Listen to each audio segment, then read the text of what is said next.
please join me in a round of applause for Ms. Shoshana Hershkowitz. So, real quick story. Thank you for the introduction.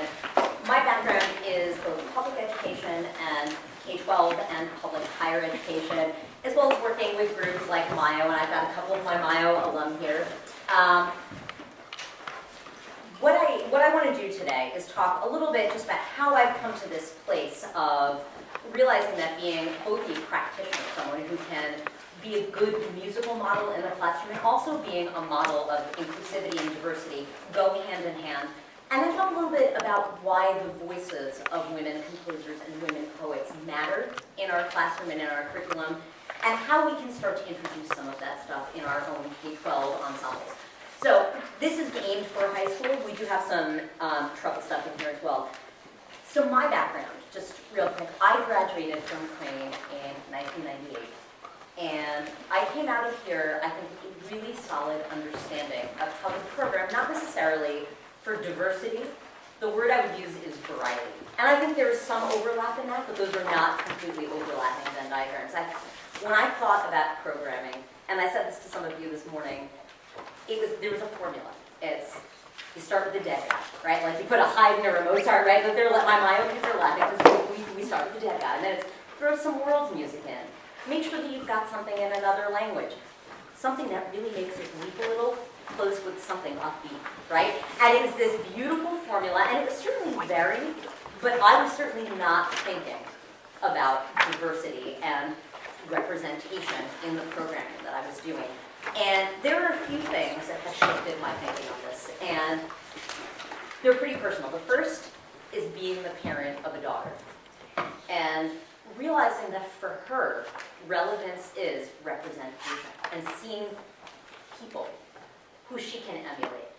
And I remember at 8 years old, she got this birthday present, and it was a book called Rebel Girls. And within Rebel Girls are all these women throughout history, and also in the present day, that really had changed the shape of how we look at things. And so within that, she sees this rapper from Iran, she sees Marie Curie, she sees Michelle Obama, she also sees Ruth Bader Ginsburg. And my daughter, for the first time, sees someone that she can emulate. She said, "Mom, Ruth Bader Ginsburg grew up in New York and she's Jewish just like me." And all of a sudden my daughter wants to know everything about Ruth Bader Ginsburg because she saw representation. And before we knew it, she's giving some sort of report at school, and she's dressed up as Ruth Bader Ginsburg. And we've got a gavel, and we make a dissent collar out of a doily, and my daughter is pounding the table when she doesn't want to eat something, screaming, "I dissent." And my daughter, for the first time, sees this possibility. She sees, I could be that kind of person. I could make that kind of impact in the world because someone like me paved the way. And that got me really thinking about, what does my classroom look like?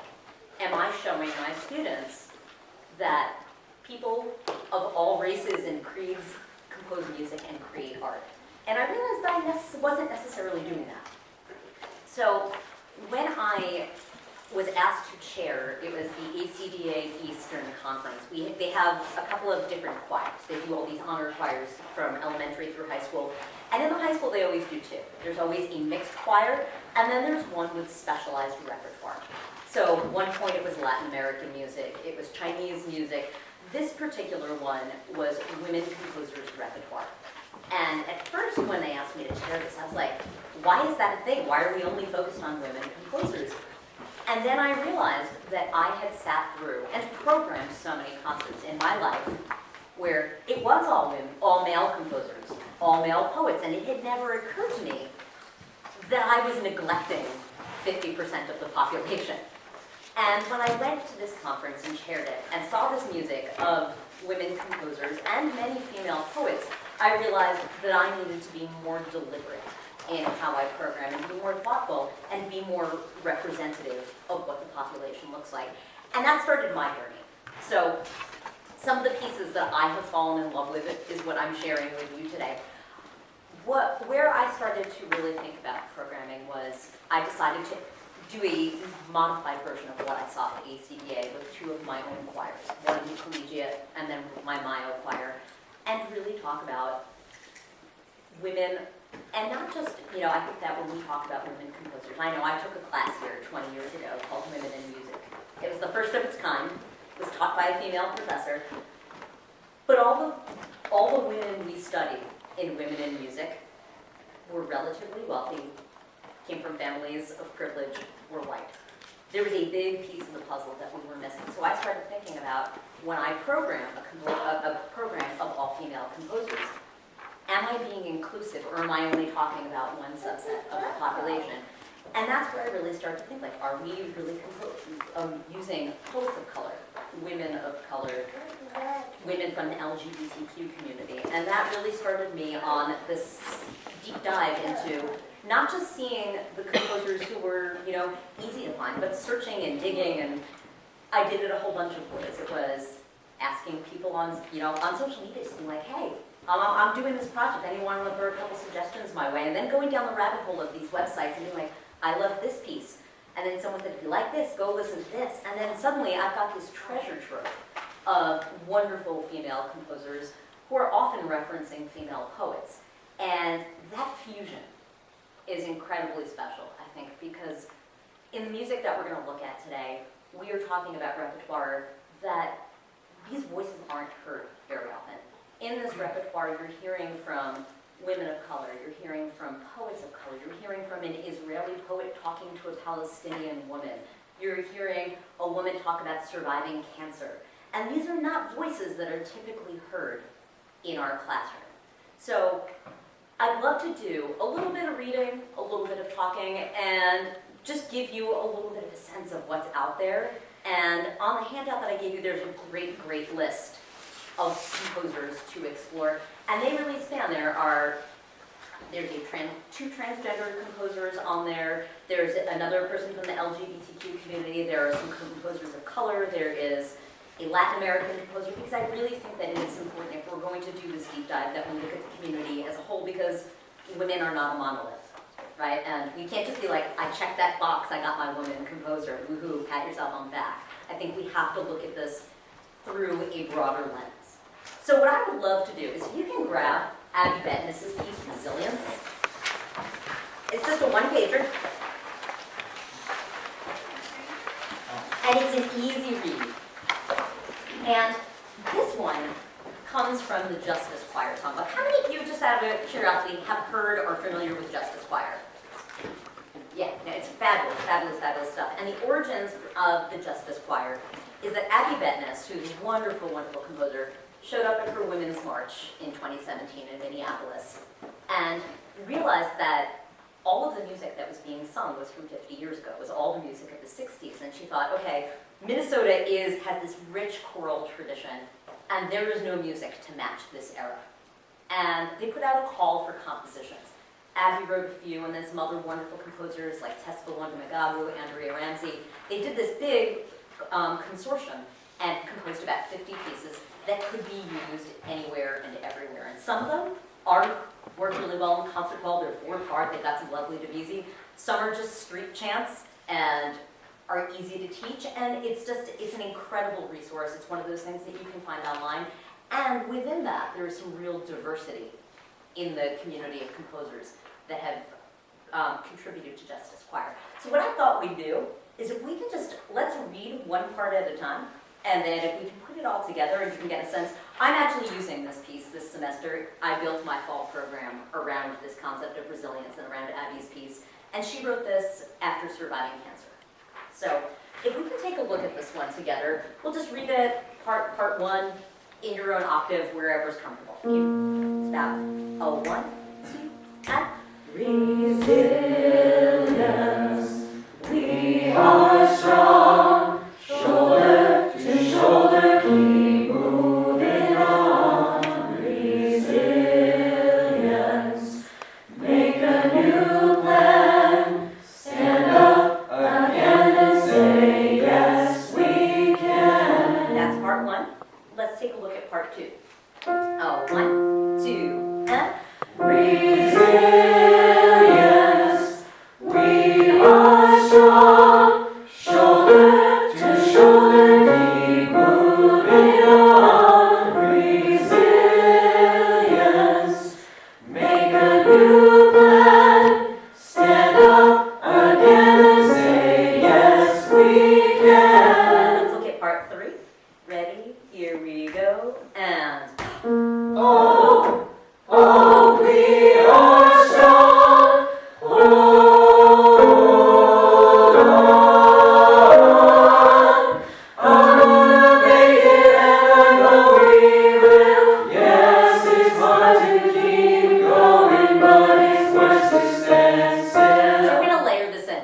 part one. Part two will join us right after part three. Pick a part, sing something. If you don't hear something being sung, help us out. Okay, so we'll start with part one. Ready? Here we go.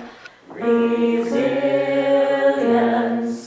We are strong. Shoulder to shoulder, keep moving on. Resilience. Make a new plan. Stand up again and say, yes, we can. Resilience. We are strong. Shoulder to shoulder, keep moving on. Resilience. Make a new plan. Stand up again and say, yes, we can. Resilience. Oh, we are strong. Shoulder to shoulder, keep moving on. Resilience. Make a new plan. Stand up again and say, yes, we can. Resilience. Oh, we are strong. Shoulder to shoulder, keep moving on. Resilience. Make a new plan. Stand up again and say, yes, we can. Resilience. So it's a really easy thing. Can be used, you can incorporate movement into it, and it's a really simple way to start the conversation and just get a female composer and it's her own poetry into your classroom and start some interesting conversations. Like, I know in my classroom we talk about what is resilience, like what's the definition, what does it look like, what does it look like in your own life? Where's a moment where you've exhibited resilience? And just get kids thinking beyond what's on the page, right? I want to grab, we're just going to read through a couple little things.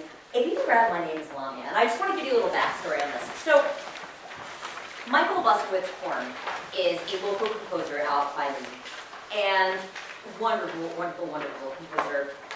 Part of the LGBTQ community, they are transgender, and working this piece with my Mayo choir was one of the most, Alyssa, you were there? Yeah, yes, you're still there. Was one of the most remarkable experiences for a couple of reasons. One, this poem is just incredible. Michael found this poem from Lamia, who is from Azerbaijan, who was a refugee who fled a burning village. And this is Lamia's story after she flees her village. And it's all about this really simple concept of call me by my name. Don't call me refugee. My name is Lamia. And we started to talk about what does it look like to be a refugee. Within Long Island, what is a refugee? Because we've got a pretty high immigrant community from Central America living. We have lots of DACA recipients. And what does that look like where you live? And it sparked some really interesting conversations. And we fell in love with this piece, and we were in it, and we were there. And before Michael came in, because we commissioned this, we had this, I said, you know guys, just so you know, Michael is transgender.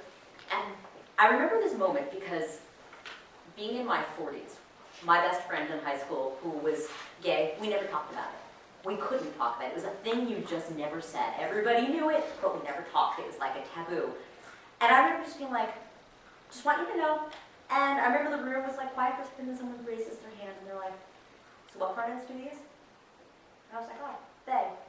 Cool, all right, great. And that was the end of it. And that to me was the signal that the next generation, if we cultivate this right, can be so much more open and so much more, I don't think the word is tolerant, but accepting than my generation is. And that work that I had to do in my 30s and 40s can be done all the way on down with young children. And I loved this piece because it brought about some real conversations. Even if you're not a refugee, I said, you know, have you ever been called a name you never wanted to be called? And that brought about some really big stuff, you know? Names that you would never want to be called, ways that you didn't want to be identified, even if you aren't a refugee. And I think that was this way in, this like light of empathy for my students. And when Michael came in, I think one of the most profound moments I had as an educator was I had my first transgender singer in the choir. And we go back to this idea of representation. At the end of the night, my transgender student walked over to Michael and they had a conversation for a bit. And then my student turned to me and he's like, this is the best thing ever. And again, I think it comes back to not unlike what my daughter felt when she read about Ruth Bader Ginsburg. Someone like me is out there and is doing the thing I want to do. That door is open for me too. You know, and I think that there are musical benefits, and there are also just emotional and human benefits to programming in an inclusive way that represents the population at large that we may not even know our students are experiencing. So I wanted to just look at the opening of this. It gets a little crazy, right, Melissa? Yeah. But if you look at the poem, like it's the first page, and it's written by a 9-year-old. Lamia is now about 30, but it's a stunningly beautiful poem, and we really did a deep dive into what Lamia's life looked like before she left, when she had to flee, and what happened after. And it was a really, I think that we see the world through different eyes because of Lamia, my students and I now. If we could go to the very beginning of this and just pick apart and saying we're not doing this for perfection, we're doing it for you to just get a little bit of exposure, we'll probably go until the fermata on page 7. It's fairly straightforward. And I think, Tom, probably playing parts is the way to go, right? Yeah, especially because we're all sitting all over the place. So pick apart and By let's the way, say. Tom, thank you for agreeing to do this about 2 hours ago. Yay, Tom! Fun fact, Tom was in my Mayo choir and I never knew he played piano. Good at keeping secrets. Indeed. So he was just giving us that sort of thing. Let's read a bit. So we'll take it about 1, 2, 3. Don't call me refugee. Don't call me refugee. Don't call me refugee.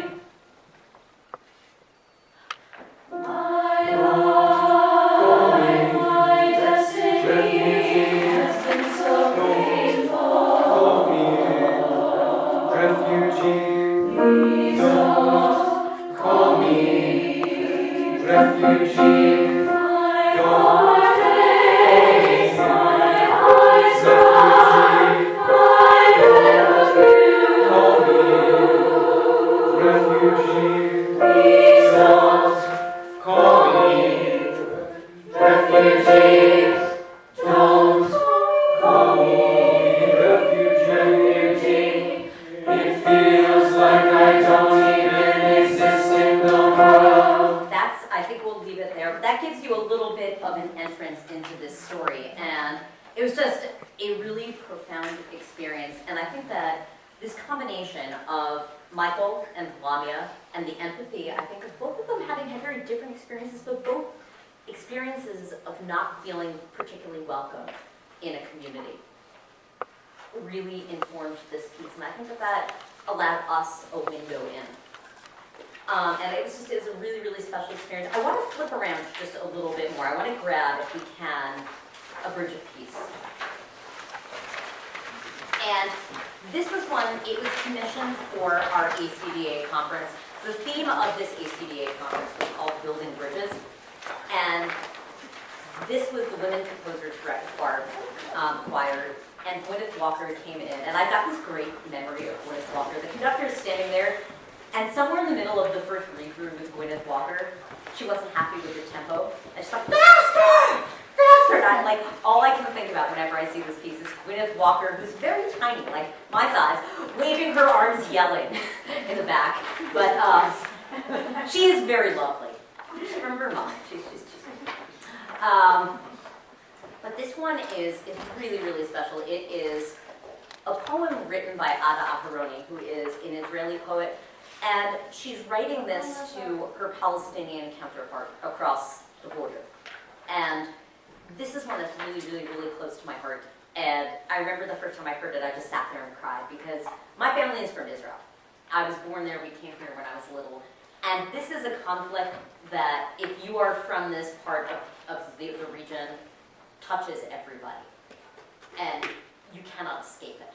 And they reference pieces of this. They talk about, within the middle section, the aleatoric kind of section, they talk about the poisoning gases and the scuds. And I remember my cousins who were my age during the Iraq War sitting in my grandfather's apartment in Tel Aviv as the scuds came in, you know, and the pictures with them with the masks on. And this has been this issue that has been at the center of my life, even living here, knowing my family there. My parents are veterans of these wars. And this was that moment where we talk about representation, right? This was my moment where I was like, somebody understands the conflict, somebody understands the pain, and somebody also wants to extend that bridge of peace.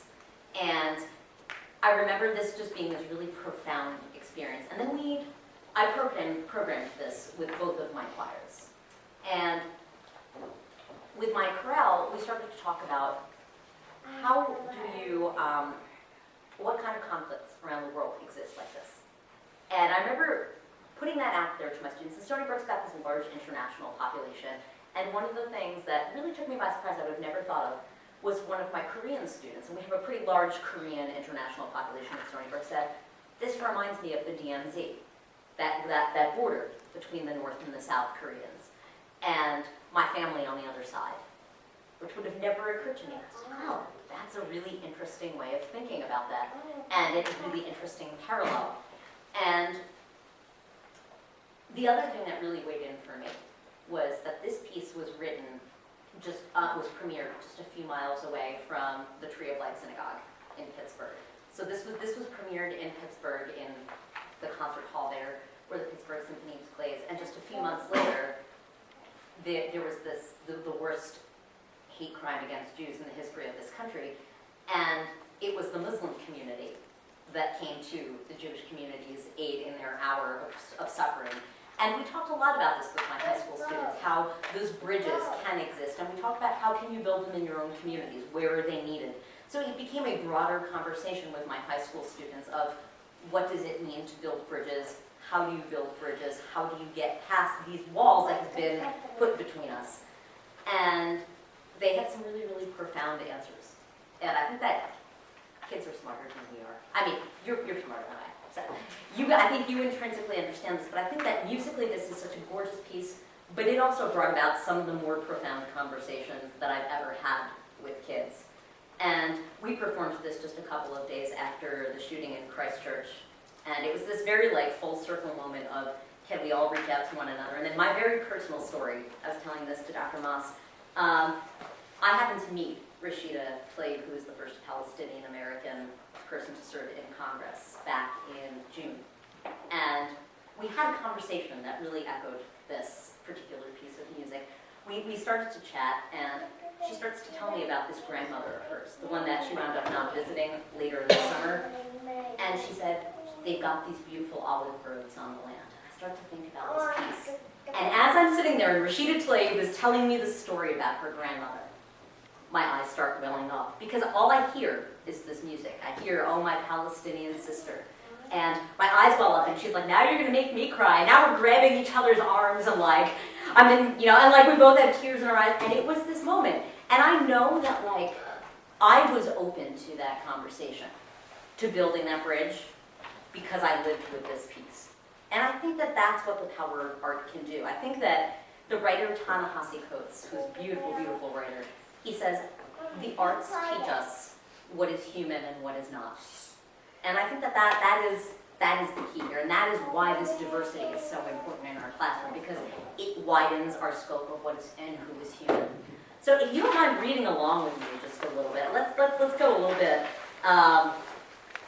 Let's do the beginning together. And what I would say, the beginning is just sopranos and altos, but tenors and basses, if you would like to read along, that's perfectly fine. We can make it work. We can be flexible since we're not in precise choir formation. Let's take it from the beginning. Why don't we do it from the beginning with the intro so they can get how it feels, and then we'll, if you don't mind playing whatever you can make work.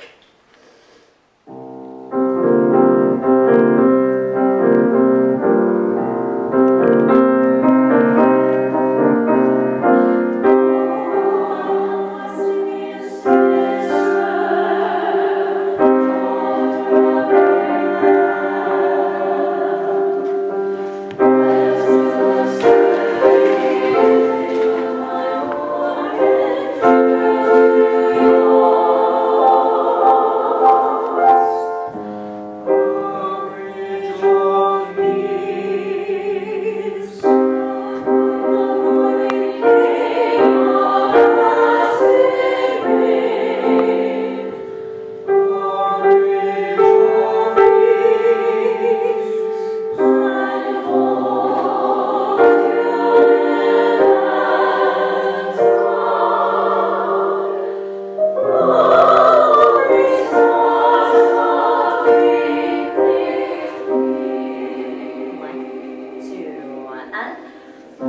and none shall make them afraid. Let's read on just a little bit. It repeats, except we just switch the voicing, just so you can get a little more of a sense of the poetry. We'll start at measure 29. This time, the melody is in the basses and the tenors. So if you don't mind just playing parts, thank you, Tom. Here we go. Ready? Oh, my God is singing When you're on, if you're comfortable. Son of Abraham. Let us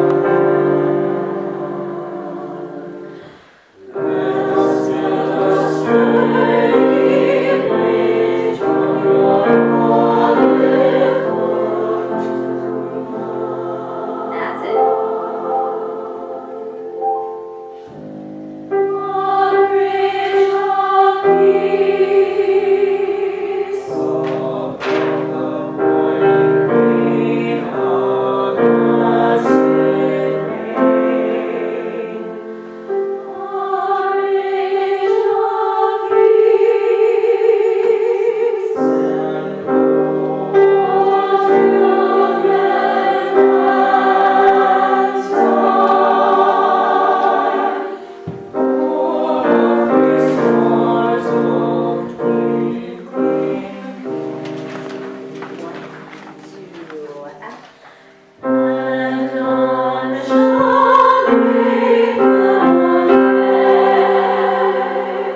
That gives you a sense of what's going on with that one. It's a stunningly beautiful poem, and it's basically got these three sections. That's the extension of like the olive branch, so to speak. The middle is the nature of the conflict, and the third is the resolution. And it's a beautiful piece, really, really worth checking out. And again, I just think that perspective of a woman poet and a woman composer, really, it's got this sense of intimacy that's really, really spectacular. We should probably keep going. If you can try to breathe in for a sec, and then I'll leave a little time for Q&A at the end. So this one, if you haven't heard of Dale Trumbull, she is someone that you should absolutely check out. She is a wonderful, wonderful, wonderful composer. Really probably geared towards high school. And this particular poem really got me for a couple of reasons. One, she drew this from, it was a friend of hers whose name is Maya Jackson.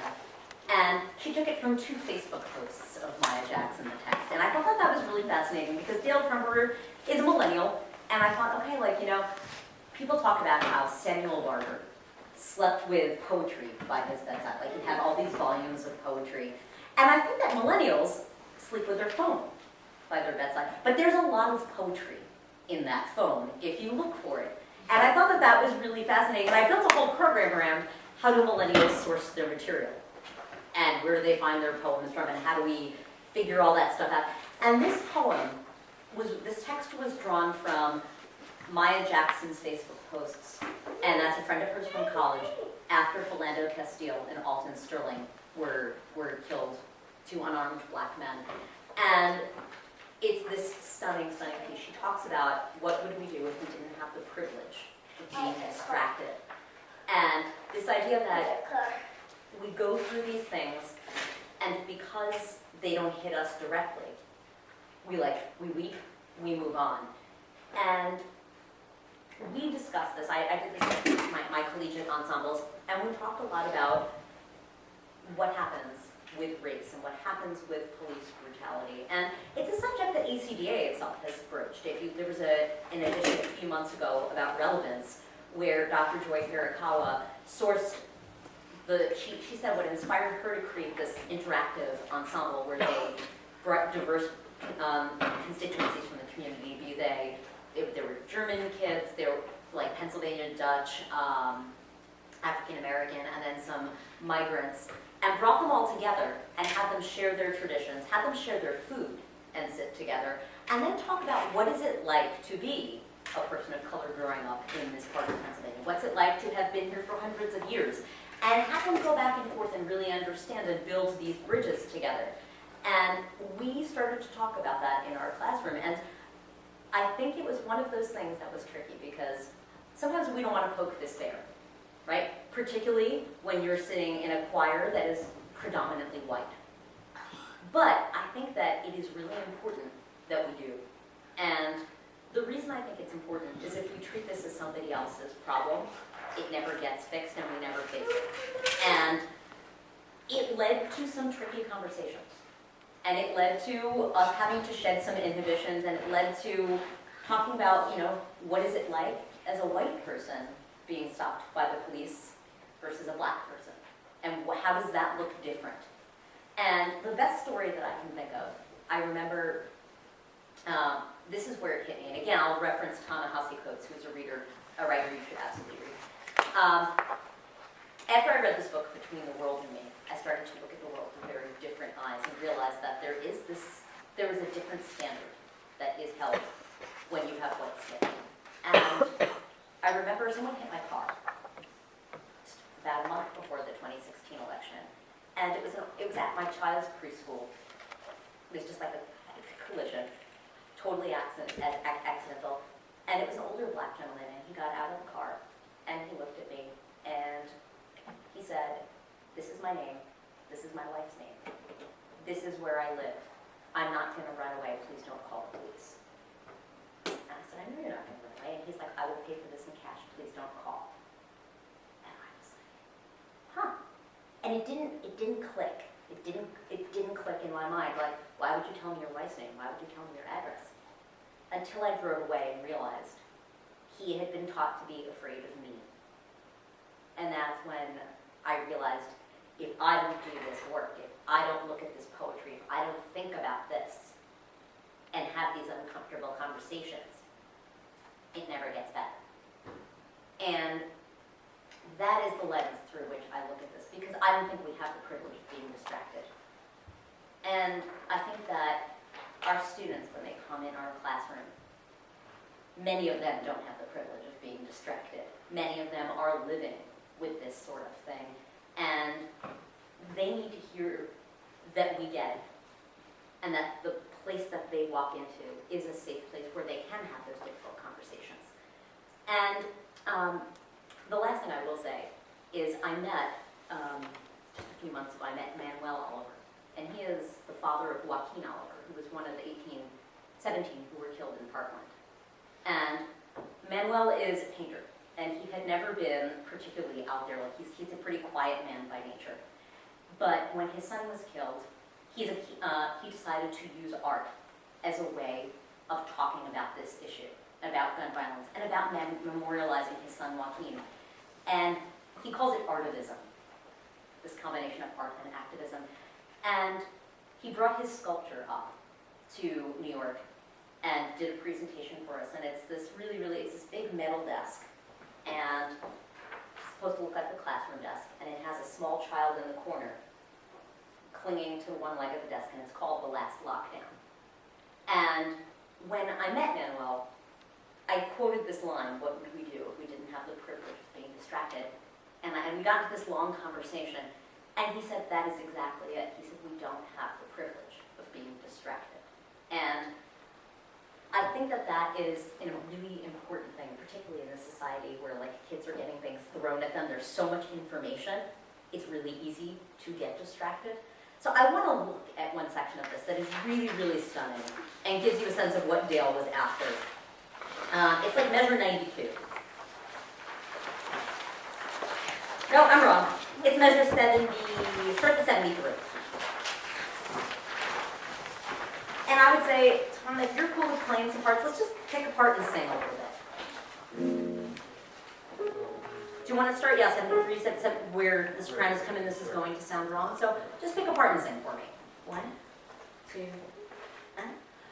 This is going to sound wrong.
I think one of the points I want to make is that this music doesn't have to all be in a minor key. It doesn't all have to be slow moving. There is music that can be like, it can fit the hole in your program that you need while still being uplifting. And Rosephanye Powell is a wonderful, wonderful, wonderful composer. She writes for all ages, all voicings, so you can find something for your students, whether they're singing in unison or singing in multiple parts. And Still I Rise references Maya Angelou's poem, and I love this combination because Rosephanye Powell, when she talks about this piece and the origin of it on her website, she talks about how women overcome very difficult situations, like incest, like abuse, like racism, sexism, all of these things. And Maya Angelou's poem references that, but they kind of take a divergence. Maya Angelou's poem gets very, very, very specific and really also harkens back to slavery. She says, I am the voice of the slave, I rise, I rise, I rise. And it is a poem that gets far more specific, whereas Rosephanye Powell stays a little bit more general. And something I did with my students just the other night was we pulled them up side by side. We pulled up, on one of these Maya Angelou's poem, we read it together, and then we looked at this and we said, well, how do they diverge? And they said, well, it seems like this one's too cheerful for Maya Angelou's poem. I said, well, what does defiant joy look like? Because to me, that is what gospel music sounds like. That is what spirituals are. It is defiant joy. And then we talked about how do you bring defiant joy into this music. And we talked about it from a musical standpoint. We talked about how, like, if you sing this opening chorus that happens at measure 5, if you don't sing it with syncopation, you sing it like it's still I rise, yes, still I rise, right? It doesn't have the same weight as still I rise, right? Like, it's a totally different feeling. And why syncopation, and why articulation, and why text matters. And why do we linger on the word yes? Maya Angelou does not put the word yes in her poem. It's just still I rise. Rosephanye Powell puts it in as an affirmation. And this idea that, like, we can take all of that poetry and all of that pain and all of that history and use the musical devices that Rosephanye Powell is giving us to really express that. And it's an incredible piece of music. Let's read it. Anyone who is feeling super brave can read the solo with me. And we'll just go for it, because this is a pretty easy read. So why don't we do it from the beginning and play whatever you want. Okay, so whatever you feel like doing. So we'll take it a little slow. It's about 1, 2, 3, and you have, though I have been wounded, ached, and heart full of pain, still I rise, yes, still I rise. Just like a budding rose, my bloom is nourished by rain. Still I rise, yes, still I rise. Haven't time to wonder why I'm fearful or strife. Still I rise, yes, still I rise. A prayer and faith from holding till my courage arise. Still I rise, yes, still I rise. Let's play that for 1 second. Can we lean on those syncopations?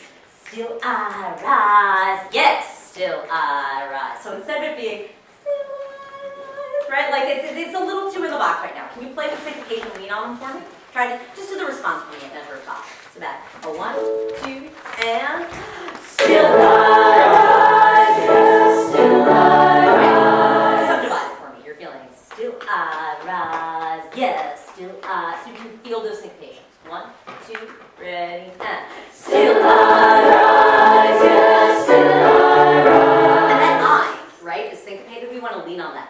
Still I rise, yes, still I rise. Try it for me again.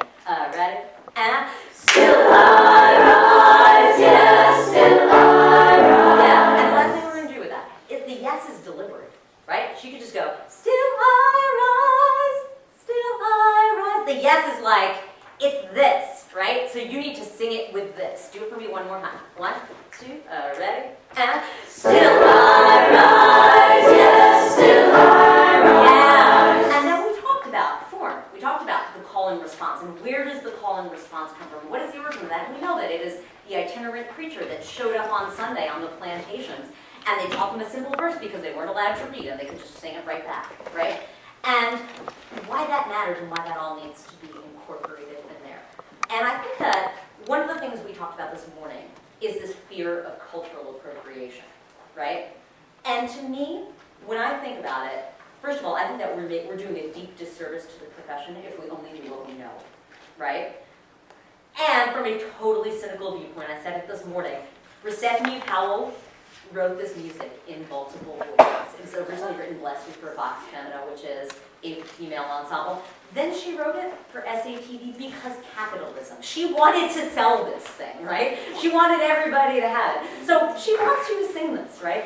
The question is now, how do you sing it with authenticity? And I think the cultural appropriation, and I said this before, is when you just clap on 2 and 4 and you're like, wasn't that uplifting, wasn't that great? Over and out, right? That's cultural appropriation. We don't have to necessarily have lived Rosephanye Powell's life or Maya Angelou's life, but we do have to do a deep dive into where they've been. What's Maya Angelou's story? When did she write that piece? Why did she write it? What volume of poetry, and at what stage of her life? What happened to her? Rosephanye Powell, how old is she? She lived through the Civil Rights Movement, right? How does that weigh in here? And I think that if you do that work, and then, like we talked about, apply it to the music, right? The articulation matters, the syncopation matters, and if you can bring it back in there and combine those two things, then I think you're doing the work. And while we may not have lived that life, we've done an exploration of it. And I think that intellectual curiosity is what stops it from being cultural appropriation. So I think it's about us being willing to do that work and being willing to have some uncomfortable conversations and read some poetry that maybe like is a little racy, and like that's okay. Now clearly, I'm teaching at a college, so it's going to look a little different than doing it with a 9th grade chorus, right? Like I may not put up all of Maya Angelou's poem because there's some saucy stuff in there, but you can talk about parts of it. You can talk about Maya Angelou's life. You can modify that so it is age appropriate. And I think that that is the work that we can do. And the last thing I want to leave with, and then I'll leave a minute or two for questions, or I'll stick around as long as you want, is that being a practitioner, and I know Dr. Collins and I talked about this idea of leaving here with particular skills.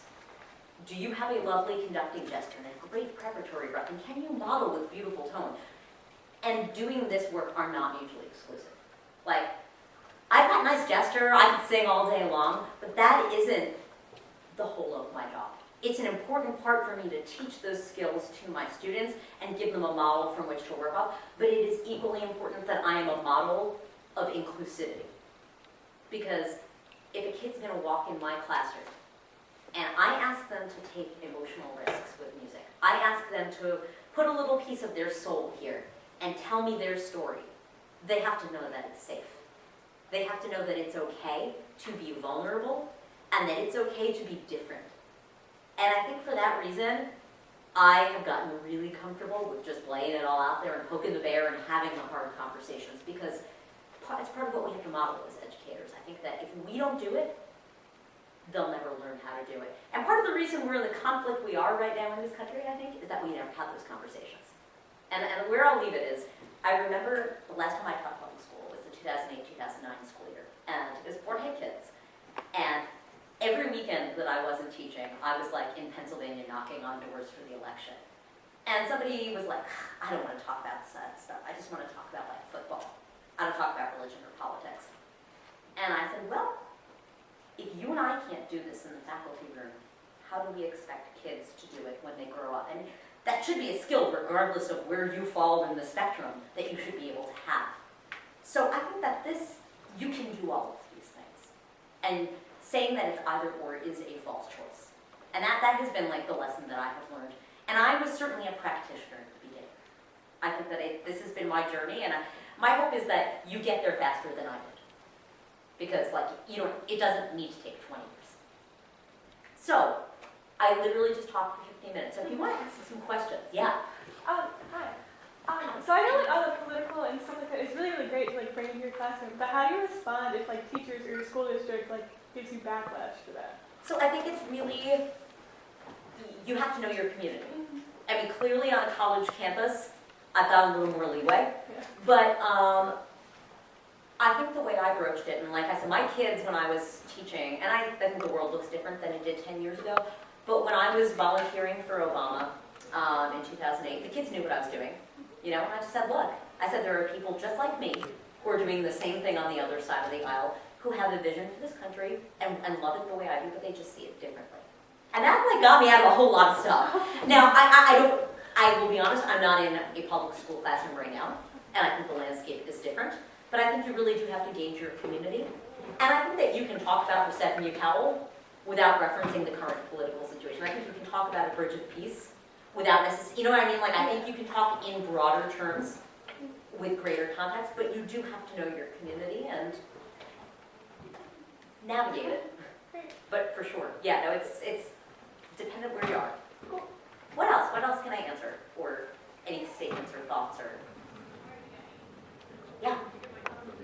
Britt, did you say that you taught in the K through 5, or was it just? No, I was only in high school. I have elementary school age children. How would you go about, like, if you were an elementary music teacher, like, how would you go about, like, bringing up these bigger topics?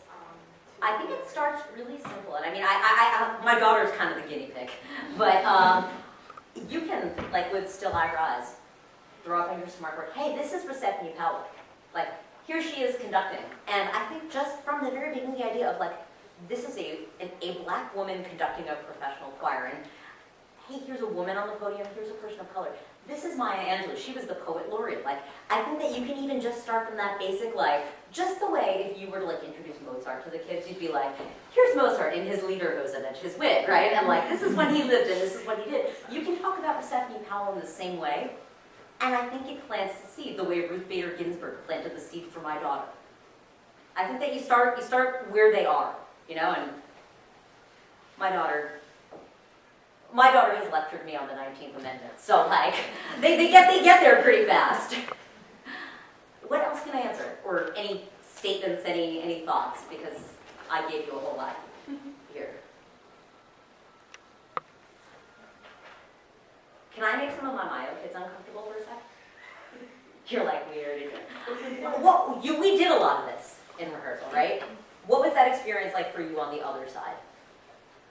It was really cool. Like, I always admired how you brought in music that I wasn't doing it in my high school, or like there was like, I feel like I never did stuff that was like the same, like maybe like one or two pieces that was the same that I was doing.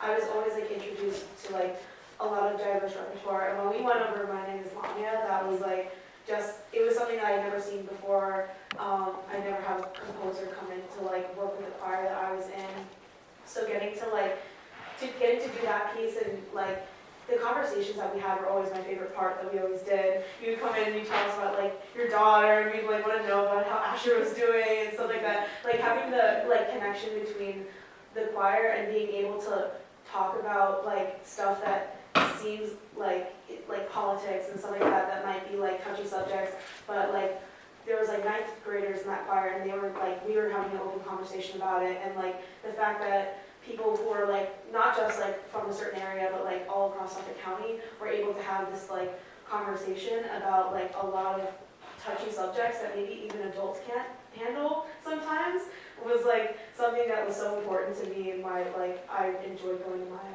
Yeah, I agree with that, and the fact that you made it such a safe space, and I knew that like we could talk about these broad subjects, and we could talk about these touchy subjects in this safe space and not be judged and not be whatever. I remember vividly the Such a Dream, that song. Oh, yeah. That one really stuck with me. That's a Langston Hughes poem with Andre Thomas. And, yeah. When we did that and we had that whole discussion, even with the discussions, I feel like, yes, we learned the notes and rhythms, and yes, we learned all that, but with the discussion, we turned it into something beyond just music. It was like our souls came into the piece, and like the broader understanding of it. And I remember this, I'll never forget this, because it was the fall of 2016. We were doing Andre Thomas's piece with the poetry by Langston Hughes, and we were talking about how Andre Thomas is about 67, 68 years old, and he was a young man coming up during the era, the Civil Rights era, and Langston Hughes just died a couple of years after the Voting Rights and the Civil Rights Act were passed. And somebody raised raised their hand and they were like, so Andrea Thomas has seen a lot. And I was like, yeah, there's been a lot of change in his life. And I remember Lorenzo was like, and yet some things are still the same. And I was like, true, what's still the same? And we got into a conversation. We talked about the Black Lives Matter movement. We talked about all kinds of things. And then we talked about what was different. We talked about Barack Obama. We talked about the Affordable Care Act. We talked about marriage equality. And like we waded through all this stuff. And I think that it put a lot of context into this piece. And where did Langston Hughes see this going? And how far have we gotten? And where do we still have to go? And I think that like, I will never forget that conversation because there were just some really big things. And it didn't come from me.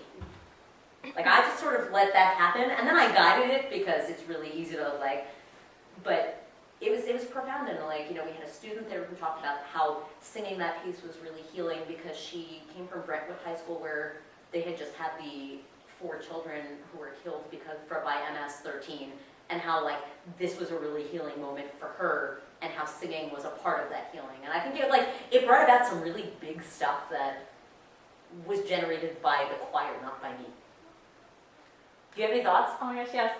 So you guys said a lot of what I was going to say, but I feel like Maya, when I came into it, I was only in it for a short period of time, for 2 years, but I feel like I came into it during like a transitional kind of period where people started seeing music more as like a voice rather than just like a pretty song. And I feel like a lot of the times in like elementary or middle school, teachers have a tendency to just kind of program things to please like the parents and the community. And I'm so happy now that like things have changed so much where it's more about the people rather than, it's more about like the students and the community. And having those conversations in mind was really, really important because it kind of took away the stigma of what a typical choir is supposed to do and how they're supposed to rehearse, and it made us realize that like these are important, uncomfortable conversations, like you said, that we need to have. And the reason why you're so comfortable having them now is because you took the time out to have these conversations with people and to really do the research and educate yourself. And that's something that us as teachers, we need to bring to our classrooms. And we still talked about vowel formation. Yeah. Like, it still happened. Like, we didn't have to sacrifice one for the other. Exactly. You were there too, right? Yeah.